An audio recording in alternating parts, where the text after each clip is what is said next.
Before we begin, drop a comment and tell me where in the world you're watching from today.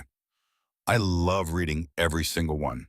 And if you're new here, hit that subscribe button right now so you never miss a story like this one. We post every week, and trust me, you don't want to miss what's coming. Now, I want you to take a moment before this story starts. I want you to think about the person who stayed up late when you had a fever.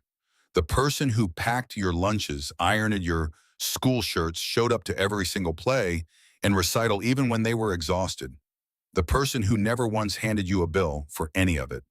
Your mother. Now imagine that same woman older. Now a little slower, hair gone silver, sitting alone in a room that smells like antiseptic and institutional coffee. A tiny room, a room she did not choose. Her furniture is gone. Her photographs are gone. The house she lived in for 32 years, gone. And the people who took it all, her own children. This is the story of Eleanor Whitmore, 67 years old, a widow, a retired school teacher, a woman who gave everything she had to the people she loved most and was repaid with betrayal so cold, so calculated, that when I tell you what happened, you may not believe it. But here's what her children didn't know. Eleanor's late husband, a quiet, cautious man who had learned the hard way that trust must be earned, not assumed, had taught her one lesson she never forgot.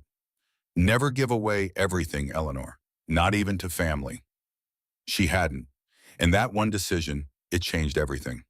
The house at 412 Birchwood Lane was not impressive by any real estate standard. It was a two-story colonial with white shutters that needed repainting, a front porch that tilted slightly to the left, and a backyard maple tree so old it had split once during a storm and simply kept growing, two trunks now leaning together like old friends holding each other up. To Eleanor Whitmore, it was the most beautiful place on earth. She had moved into this house 32 years ago, newly married to Robert Whitmore, a soft-spoken civil engineer who loved crossword puzzles and made the world's most reliable pot roast every Sunday. They had raised three children within these walls, Daniel, the eldest, Emily, the youngest girl. And between them, years of ordinary, extraordinary life, birthday cakes on the kitchen table, and arguments over homework, the sound of cartoons on Saturday mornings drifting up the stairs. Robert had died 7 years ago. A stroke. Sudden quiet, devastating in the way only sudden things can be. And Eleanor had stayed, not out of stubbornness, not out of an inability to adapt. She stayed because every room held a conversation she wasn't ready to stop having. The dent in the hallway wall where Daniel had crashed his bicycle at age 9. The windowsill in their kitchen where she and Robert had carved their initials the week they moved in, childishly, joyfully certain they were being ridiculous and not caring at all. She stayed because leaving felt like erasing him, and she wasn't ready for that. So she maintained the house herself on a teacher's pension and careful savings. She mowed the lawn with a push mower until her knees complained. She painted the shutters herself every few years, though she always missed a spot near the top. She kept a vegetable garden in the backyard and gave the surplus tomatoes to her neighbor, Mrs. Pellegrini, who was 81 and still sharp as a tack. Eleanor was not rich. She was not powerful. She was not the kind of woman who walked into rooms and commanded attention. But she was deeply, profoundly capable, and almost no one gave her credit for it. If you asked Eleanor what she was most proud of in her life, she would tell you without hesitation her children. She would not mention the 31 years she spent teaching second grade, though she was the kind of teacher children remembered their entire lives, the kind who wrote personal notes on every report card and who kept a jar of hard candies on her desk for rough days, which she called courage candies. She would not mention the community garden she helped establish or the reading program she ran at the library for 3 summers after she retired. She would tell you about Daniel and Emily.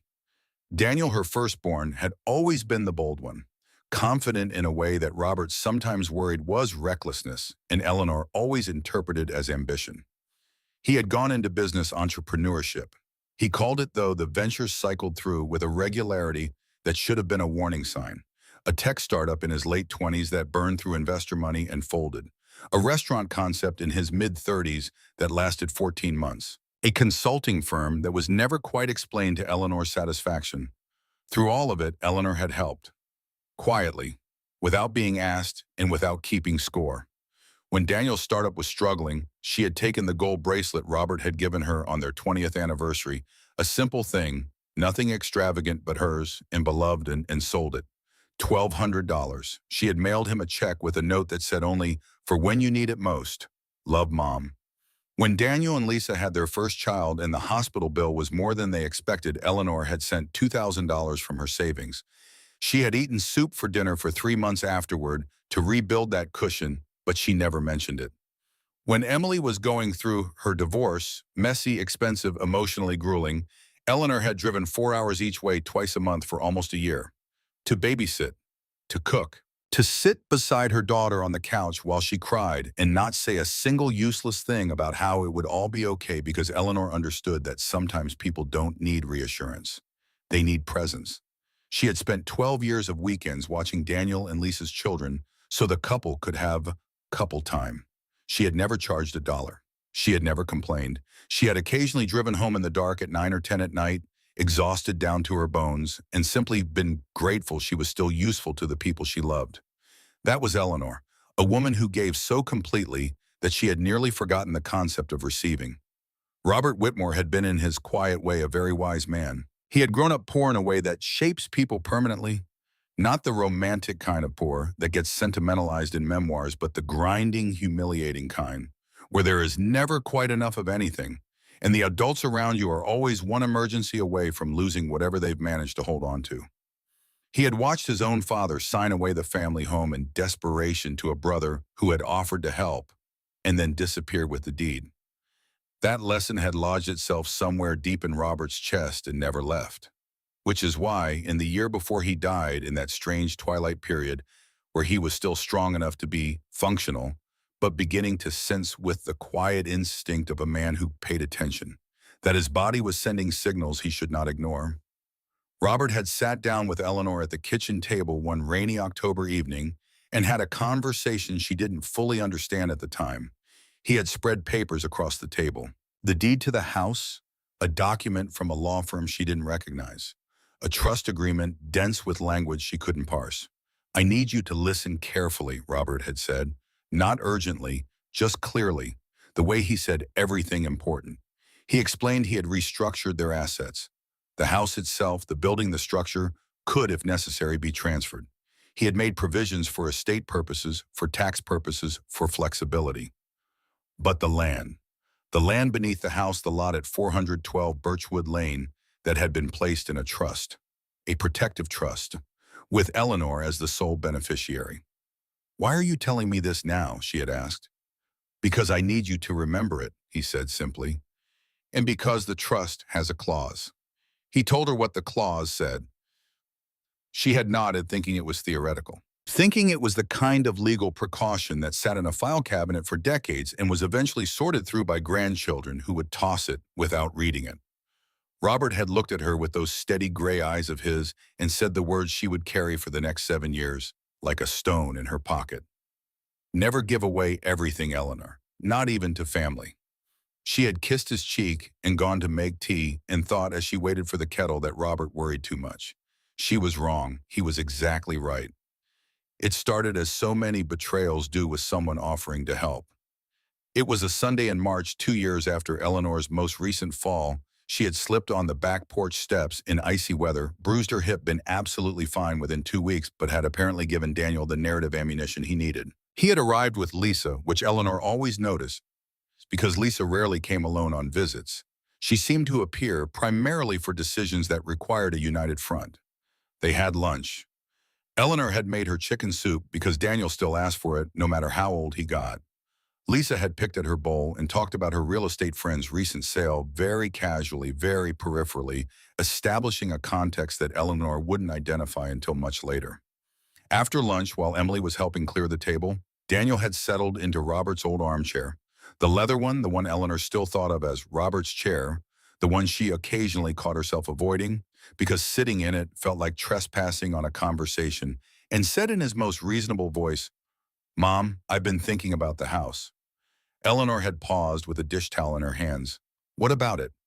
"You know, I worry about you here alone. The upkeep, the yard. It's a lot for one person." "I manage fine." "I know you do." His smile was warm, practiced. "But what if something happened? What if you had another fall?" "Daniel, I'm not saying move out. I'm saying let me handle the paperwork side of things. The deed, the taxes, the liability. If anything happened to you suddenly, it would be chaos to untangle. If it's in my name, I can take care of everything immediately. It's just safer, cleaner. Eleanor looked at him, then at Lisa, who was examining her manicure with the concentrated interest of a woman determined not to appear interested.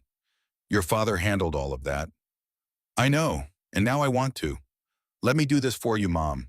Let me take care of it. She had hesitated. She would think about that hesitation later. Replay it in the sterile quiet of a nursing home room, turning it over and over like a puzzle piece that should have told her something. She had felt something, not quite suspicion, something more like a small, wordless unease, a weather sense. But Daniel was smiling, and he was her son, and she had always believed in the fundamental goodness of the people she had raised. So she signed. She signed the transfer documents. She handed over the deed to the house at 412 Birchwood Lane, the structure, the building, the physical frame of 32 years of her life to her eldest son. What she did not tell Daniel, what she had quietly, almost unconsciously filed away in the part of her mind that remembered Robert's rainy October kitchen and his steady gray eyes, was that the deed was only half of it. The land was something else, and the land still belonged entirely to her. For a while, nothing changed. Eleanor continued to live in the house. Daniel called every week or two, sent birthday flowers on time, visited at Thanksgiving and Christmas with the children. Lisa remained cordial in the way that some people manage to be cordial while communicating through every micro-expression and strategic silence that they are merely tolerating a situation. Emily came less frequently. She had rebuilt her life after the divorce with impressive single-mindedness, a new career, a new apartment, a new sharpness about her that Eleanor admired, even as she sometimes mourned the softer daughter she remembered. Life was quieter without Robert, but Eleanor had made peace with quiet. She read, she gardened, she volunteered at the library. She taught a free literacy class on Thursday mornings for adults who had slipped through the cracks, men and women in their 40s and 50s, some embarrassed, some fierce, all of them grateful. It was the most meaningful thing she did all week. She did not think much about the transfer paperwork. She thought about it once briefly when she overheard Lisa on the phone in the kitchen during Christmas, standing at the window speaking quietly something about the appraisal and timing. Eleanor had asked what she was talking about, and Lisa had turned with a perfectly smooth smile and said, "Just work, Eleanor, just work." The small wordless unease again. But it was Christmas. The grandchildren were laughing in the living room. The kitchen smelled like cinnamon and pine. Eleanor let it go. She would not let it go again. The fall happened on a Tuesday in October on the front porch steps. Eleanor had been carrying a bag of soil amendments from the car. She had picked them up at the garden center, a familiar errand. Nothing remarkable when the heel of her shoe caught the edge of the top step and she went down. Not dramatically, not a tumble down the full flight. She sat down hard on the second step, wrenched her wrist catching herself, and sat there for a moment with her heart beating too fast and the bag of soil split open and her pride considerably bruised. Mrs. Pellegrini saw it from across the yard and rushed over with a speed impressive for an 81-year-old woman. "Eleanor, are you all right?" "I'm fine," Eleanor said, which was almost entirely true. The wrist ached, her hip would be stiff tomorrow. But she stood up, dusted off her slacks, and carried the rest of the soil to the garden in 2 trips. The problem was that Daniel happened to call that evening, and Eleanor, who had never been a skilled liar, who had always answered questions honestly without thinking about consequences, mentioned it, casually, the way you mention a minor inconvenience. "You fell." His voice shifted in a way she noticed but did not analyze. "I tripped on the step. It's nothing." "Mom, this is exactly what I've been worried about. You're there alone. Daniel, I've been alone in this house for 7 years. I am perfectly... Can we come this weekend? I'd just feel better if we talked in person." They came that Saturday, both of them, Daniel and Lisa. Emily was there too, which was unusual enough to register. The 3 of them sitting in the living room with their coffee cups had the coordinated energy of people who had already had the meeting before the meeting. "We've been talking," Daniel began. "And we all agree, and this is coming from a place of love. Mom, I want you to know that we think it would be better if you weren't alone here." Eleanor looked at her 3 children. "What exactly are you saying?" "There's a place," Lisa said. In Millfield, it's beautiful actually. We went and toured it. Gardens activities, medical staff on site.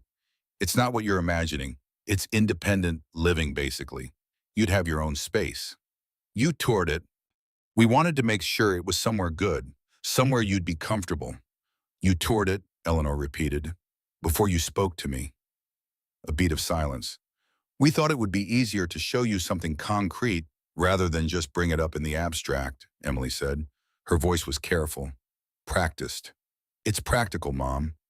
Eleanor looked at her youngest daughter, the one she had driven 4 hours to comfort through a divorce, the one she had rocked as a colicky infant for 3 months straight, without complaint, and felt something shift in her chest. Not quite break, something more like realignment, a painful settling of something that had been kept deliberately out of focus. I'm not going, Eleanor said. They didn't force her, not in any way that would look like force. What they did was more sophisticated than force and more devastating. Over the following 3 weeks, Daniel called every day, always with new information. A headline about an elderly woman found unconscious in her home.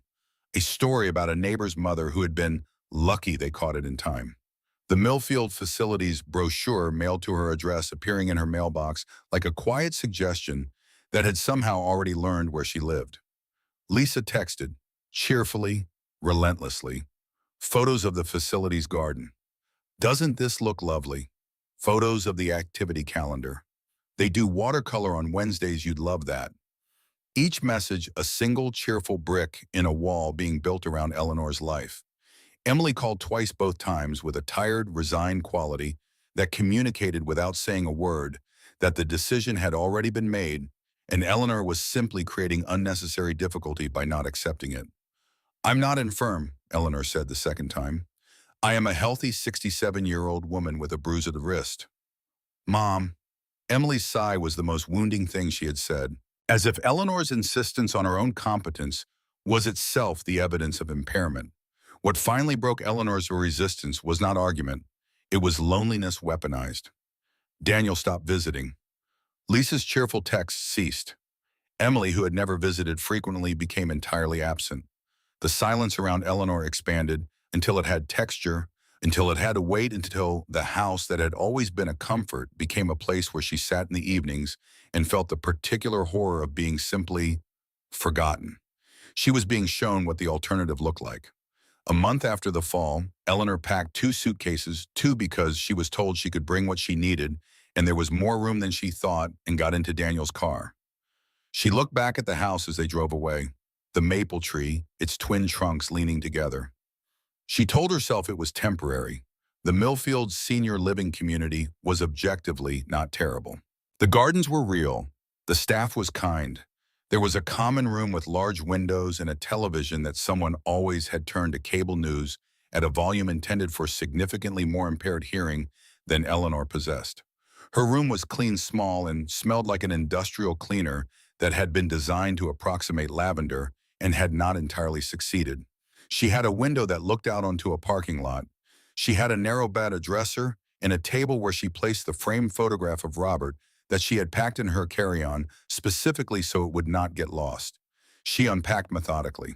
She made her bed with her own sheets, which she had thought to bring. She put her books on the narrow shelf above the dresser. She called Daniel to let him know she had settled in. He didn't answer. She called Lisa, straight to voicemail. She called Emily, who picked up and said she was glad Eleanor was comfortable and that she'd try to visit soon and had to go. She was in the middle of something. Eleanor sat on the edge of her narrow bed in her clean small room and looked at Robert's photograph for a long time. Then she called the house. Her house, or what she still thought of as her house. The number rang 4 times, and then a recording informed her that this number was no longer in service. She sat very still. No longer in service.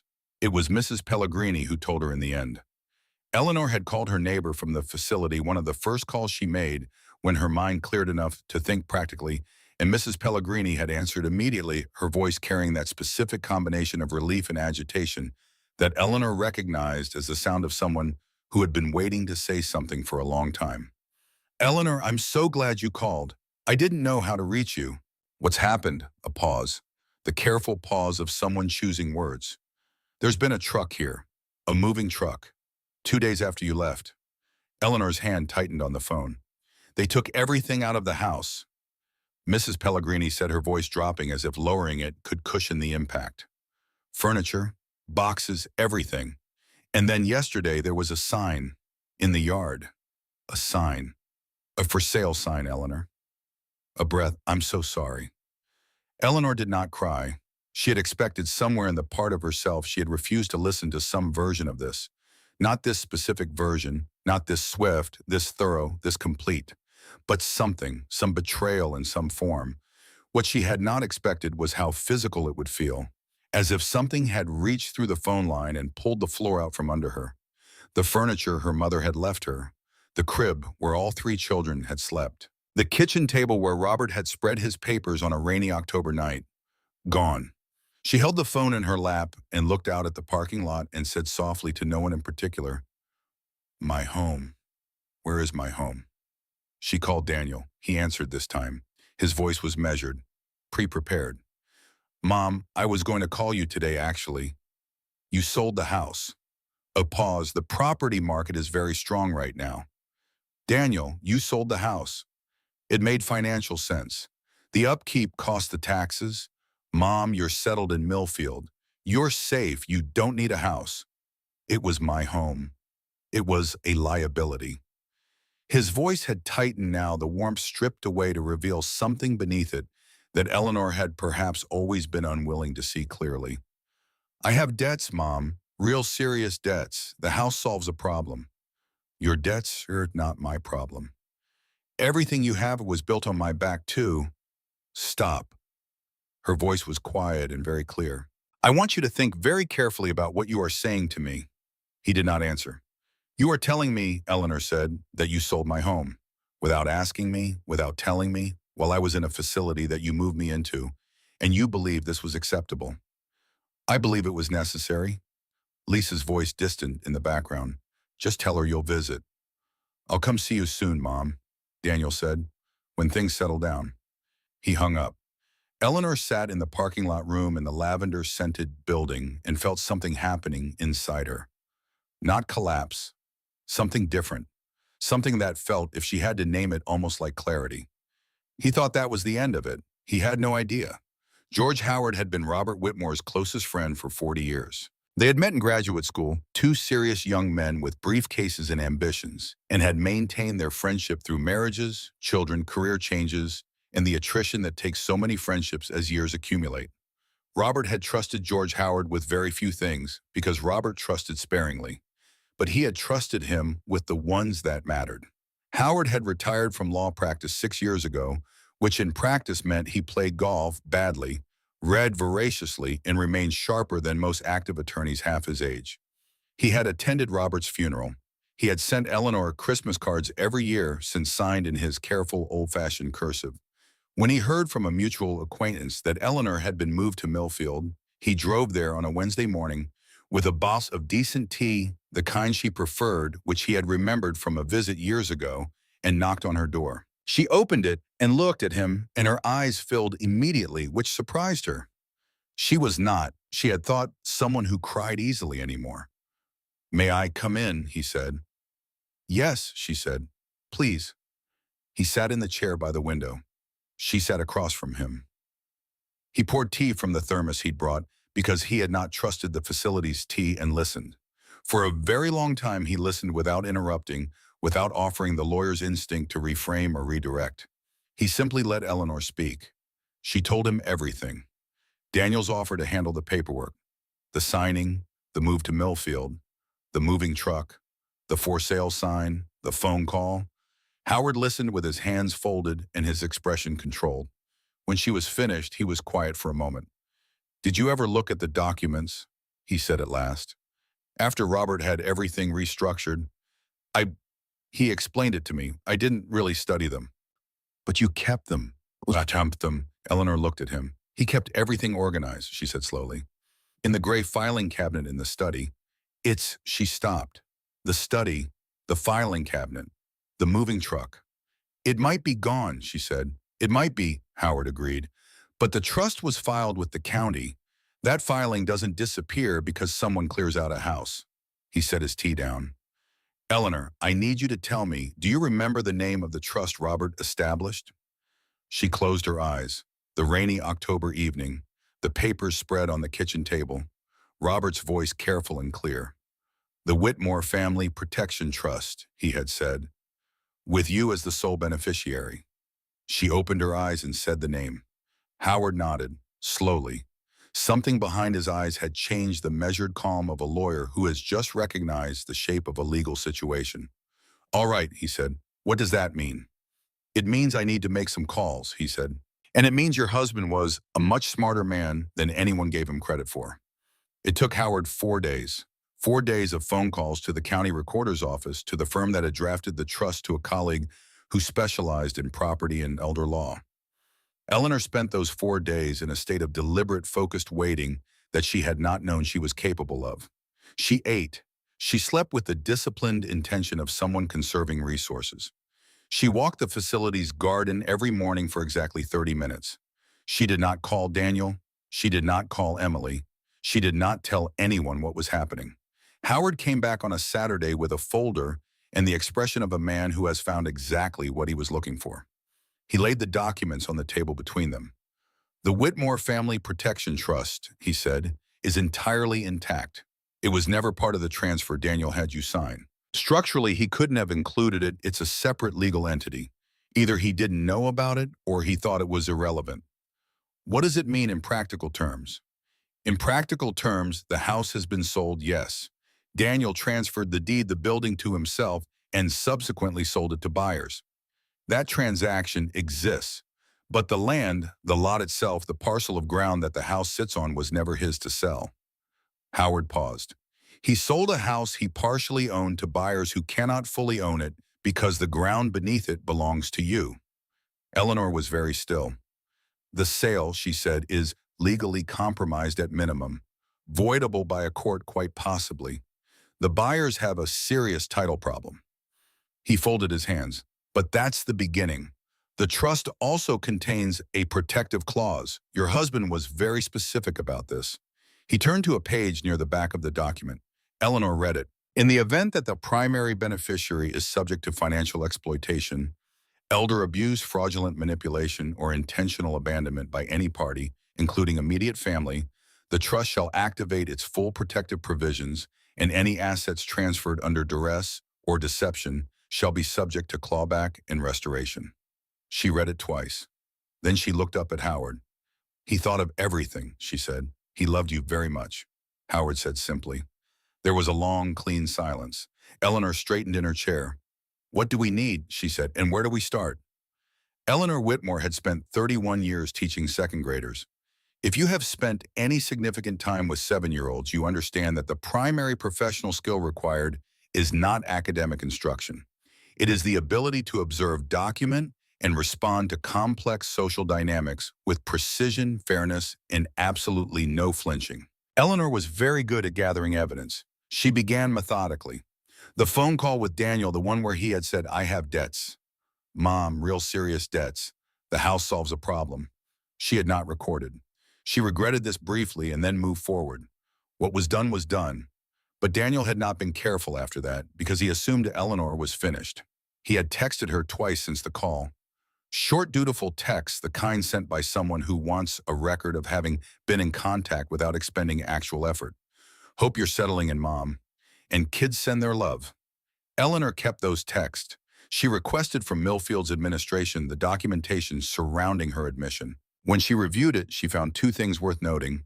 Her admission had been listed as voluntary, and the person who had signed the intake paperwork on her behalf, utilizing a financial power of attorney that Eleanor did not recall granting, was Daniel Whitmore. She photographed those documents on her phone with Mrs. Pellegrini's help the following Sunday, because Mrs. Pellegrini had driven the 40 minutes to visit and also happened to have remarkably steady hands for a woman of 81. She obtained through Howard's connections a copy of the property sale documentation, the timeline that dates the price. The house had sold for $412,000. The sale had closed 11 days after Eleanor had been moved to Millfield. 11 days.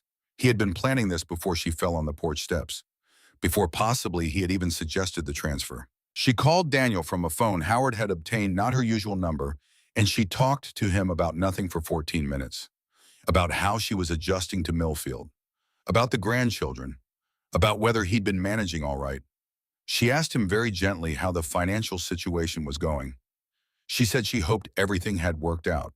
And Daniel relaxed now, confident, now certain that the situation was resolved and his mother was safely warehoused and the money was in his account.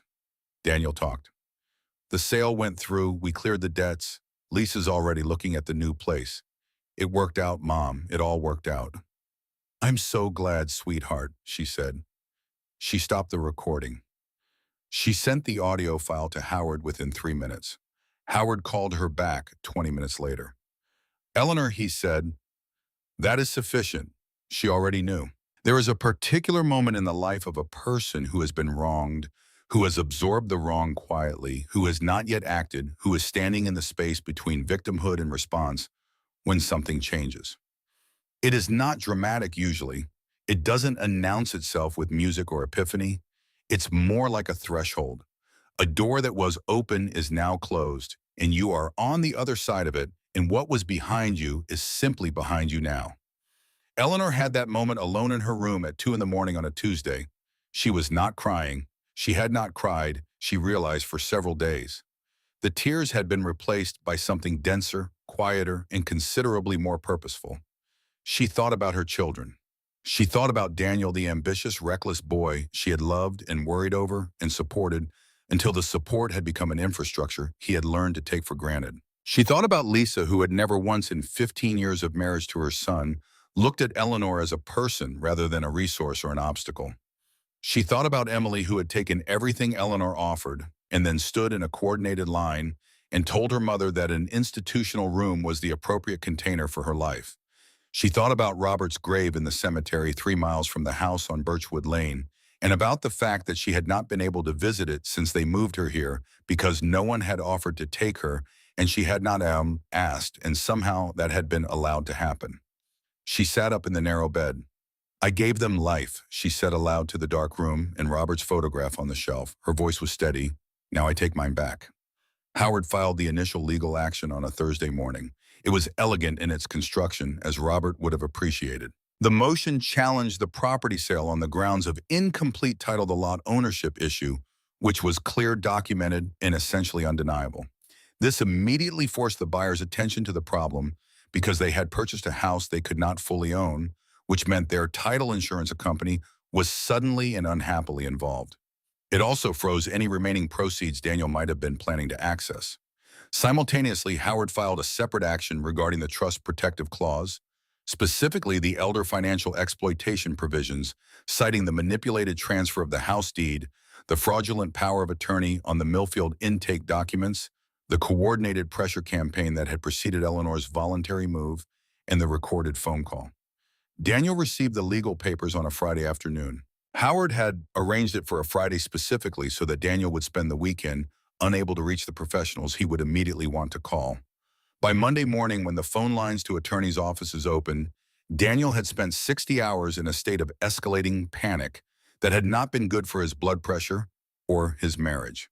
Eleanor, when Howard told her this, felt nothing she was ashamed of feeling. The hearing was held on a bright November morning in the county courthouse. Eleanor wore the navy suit she had bought for Emily's college graduation 25 years ago, which still fit because she had always taken care of things. Daniel came with an attorney she recognized as young and visibly underprepared, which told her something about his financial state. Lisa came, Emily did not. When Eleanor walked into the courtroom, Daniel's expression moved through several phases in quick succession: surprise, calculation, and then something she recognized beneath the adult face as the expression of a 9-year-old boy who had been caught. She had loved that boy completely. That was still true. It did not change anything. Daniel's attorney made the initial argument that the property transfer had been entirely voluntary and properly executed, that Eleanor had willingly signed the deed over, that Daniel had been acting as a concerned son managing his elderly mother's affairs. He was halfway through this argument when Howard stood. What Howard laid before the court in the following 40 minutes was not dramatic in the way legal proceedings are depicted in films. It was methodical, document by document, timeline by timeline. The trust allotting ownership, the title defect in the sale, the power of attorney on the Millfield intake forms, which Eleanor had never signed in any form, and which bore Daniel's own witness and notary, an attorney who would shortly be having his own professional difficulties. The text messages, the documentation of the coordinated pressure campaign, and then the recording. The court speaker was ordinary office equipment, a laptop, a small external speaker, and the sound quality was imperfect. But the words were entirely clear. Daniel's voice, "Once she's in the home, we can sell everything." The courtroom was not silent. Courts never are. But there was a quality to the air that changed. Eleanor looked at Daniel. He was not looking at her. Lisa had throughout the proceedings maintained the posture of someone who had come to support her husband and had no particular personal stake in the outcome. When the recording played, this posture dissolved. It dissolved in a very specific way. Eleanor, who had spent decades reading rooms full of small children, recognized it immediately. It was the expression of someone who has decided in real time to become a witness rather than a participant.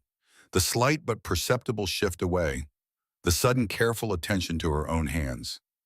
She is going to blame him, Eleanor thought. She was right. In the subsequent day, because these things do not end in a single hearing, Lisa's attorney made contact with Howard's office. Lisa had information apparently about the full extent of Daniel's financial maneuvering, about another property, about certain investment accounts. She was her attorney, communicated, prepared to cooperate. Of course she is, Eleanor thought when Howard told her. It was, she supposed, a kind of justice that Daniel's monument to betrayal was now collapsing from within. There was a moment in the corridor outside the hearing room that was not part of any legal proceeding. Eleanor was walking toward the elevator with Howard when Daniel appeared beside her. He had dismissed his attorney. He was alone. His face had the collapsed, hollowed look of someone who has been running on urgency for so long that the moment the urgency ends, there is nothing left underneath it. "Mom," he said. She stopped. She looked at him, this 40-year-old man, this stranger who had her late husband's jaw and her own mother's eyes, and who had, with clear deliberation and full knowledge of what he was doing, sold her home while she sat in a nursing facility and watched a parking lot through a window. She waited. "I didn't think," he started. Stopped. Tried again. "I thought you'd be okay." "I know you did," she said. Something in her voice made him flinch. "That's the part I find hardest to forgive, Daniel. Not that you needed money, not even that you took the house. It's that you told yourself I would be okay, and you believed it because believing it was convenient, because it meant you didn't have to think about me as a person." He started to speak. "Don't," she said, not unkindly, just finally. "I'm your mother. I was never your investment." She turned and walked to the elevator with Howard beside her. She did not look back. Behind her, she heard Daniel say her name once more. And then the elevator doors closed, and she was looking at her own reflection in the polished metal, and she realized with mild surprise, like a woman who has decided something. Daniel was charged with elder financial exploitation, a felony under the state statute, and with obtaining a notarized document by fraud in connection with the power of attorney.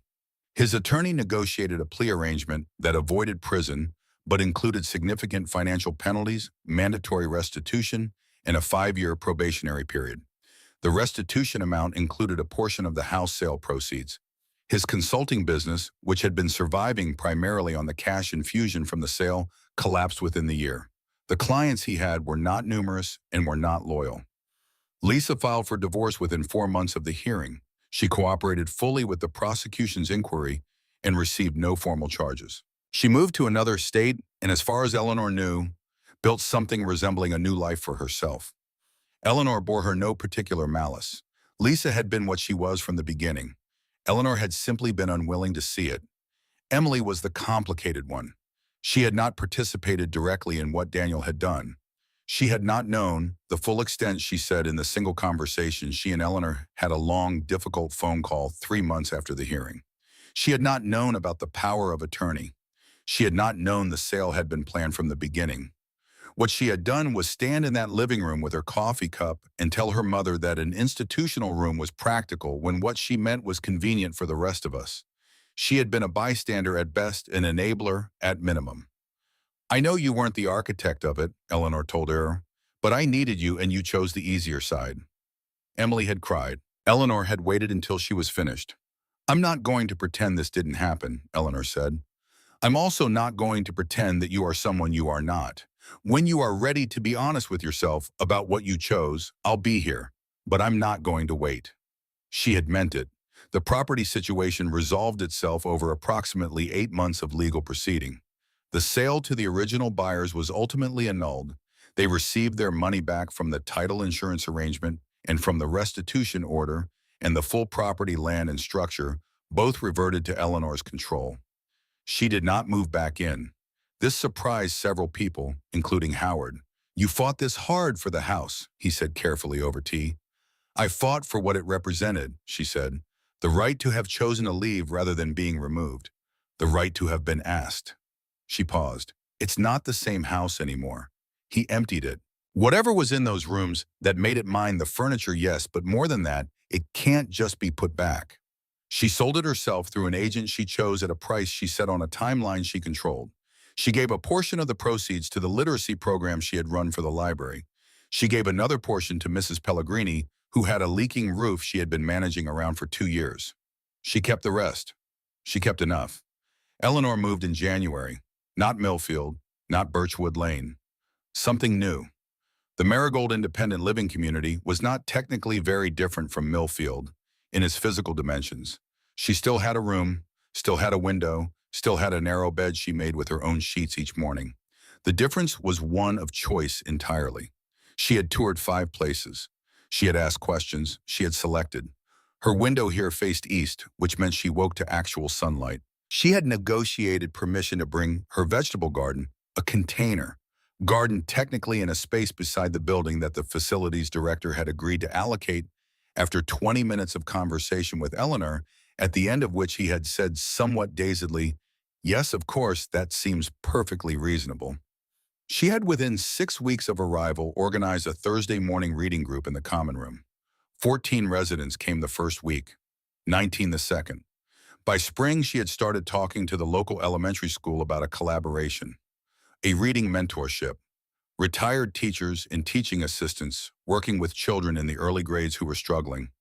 Principal Torres, when they met, looked at Eleanor across his desk and said, "You've done this before, haven't you?" "For 31 years, Eleanor said. "Then I have no idea why we haven't met sooner," he said. George Howard retired from semi-retirement in March, which meant he stopped pretending he was going to take up watercolors and admitted that what he actually wanted to do was read case files and drink decent tea and visit Eleanor Whitmore, who remained the sharpest conversationalist of his considerable acquaintance. He came to Marigold on Wednesdays generally. They had a standing arrangement tea at 3, a walk in the garden at 4, if the weather permitted, and a conversation that ranged as widely as either of them felt like ranging. Law, books, Robert. The children Eleanor had taught, some of whom were grandparents now. The children she was teaching again, some of whom were 7 years old and reading their first real books. One Wednesday in April, sitting in the garden with the first tentative warmth of the season on their faces, Howard said, "Are you all right, really?" Eleanor thought about this with the genuine consideration it deserved. "Yes," she said.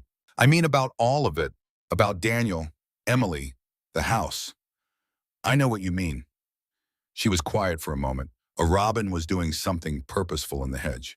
"I'm sad about it. I expect I'll be sad about parts of it for the rest of my life. It's a real loss. Not just the house, them. The people I thought they were." She paused. "But I'm not crushed by it. I thought I might be, but I'm not. Robert would be proud of you." She looked at him. "He would be," he said simply. "He worried, you know, before he died, that you were too trusting, that you would give too much and there wouldn't be enough left for you. He set up the trust to protect me. Yes, but he also, I don't think he fully trusted that the legal mechanism would be enough. He worried about the part the legal mechanism couldn't reach, the part that's inside you." Howard turned his cup in his hands. He would be glad to know it was there. The whole time. That part. Eleanor was quiet. The robin flew away. "He was always right about the things that mattered," she said finally. Howard smiled, insufferably so. She laughed, a real laugh, clean and unencumbered, and the spring afternoon received it, and it was enough, and it was improbably beautifully just the beginning.